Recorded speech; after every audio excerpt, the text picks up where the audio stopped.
c'est la revue de presse des magazines, de ce que vous allez peut-être lire tranquillement ce week-end. Attention, ça pique. Oui, bah ça va moins piquer justement. Ah bah j'espère. C'est une bonne nouvelle, on a peut-être trouvé une solution contre le frelon asiatique, vous savez, celui qui non seulement nous pique, mais qui tue aussi nos abeilles depuis qu'il est arrivé en France il y a quelques années. Alors cette solution serait naturelle, c'est dans Science et Avenir, qui nous apprend que le frelon asiatique peut être éparpillé façon puzzle par une jolie plante que voici, qui s'appelle Sarracenia, plante carnivore américaine, mais c'est au Jardin des plantes de Nantes qu'on s'est rendu compte qu'elle mange beaucoup les frelons asiatiques. Donc les chercheurs se sont penchés dessus, ils essaient de savoir comment elle les attire.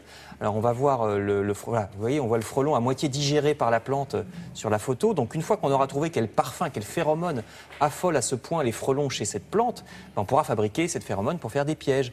Ou bien on plantera la fleur, mais enfin elle fleurit tard en saison, donc pour que ça marche toute l'année, on peut aussi faire des pièges artificiels. Vous lirez ça dans Science et Avenir. Et puis également de la technique, 2 articles techniques. Pour ceux qui sont réfractaires à la technique, cette fois, je vois votre œil qui s'allume, Thierry. Non, j'essaie de m'intéresser. Oui, parce qu'il s'agit de smartphones pour ceux qui n'aiment pas les smartphones. Vous trouverez dans le magazine 01 Net un article sur les smartphones les plus simples, 2 modèles de téléphones spécialement faits pour ceux qui n'aiment pas les téléphones avec 350 fonctions dont ils ne se servent jamais, vous savez, ou aussi pour les personnes âgées, les jeunes ou les handicapés. Enfin, il y a un grand marché pour ça. Les menus sont très simples avec des fonctions évidentes, des icônes bien grosses, etc. Donc il y a non, mais c'est vrai, il y a plein de gens qui n'ont pas besoin de téléphone qui fait friteuse, vous savez. Donc comparatif des 2 principaux modèles dans 01 Net. Et alors même chose dans Modes et Travaux. Sur les réseaux sociaux, si vous êtes perdu entre Snapchat, WhatsApp, Dubsmash, Facebook, c'est bien, ça fait articuler en plus.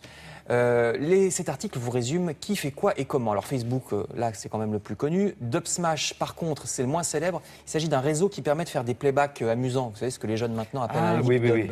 Très bien. Lip dub, Dubsmash. On choisit une musique et puis on se filme avec les copains en train de chanter très approximativement par-dessus. C'est une page qui vous permet de comprendre vos adolescents, cette page de Modes et Travaux. Également les applis qu'ils vont adorer, dont une pour retoucher les photos, application gratuite dans ce petit dico des réseaux sociaux. Vous trouverez tout ça dans Modes et Travaux.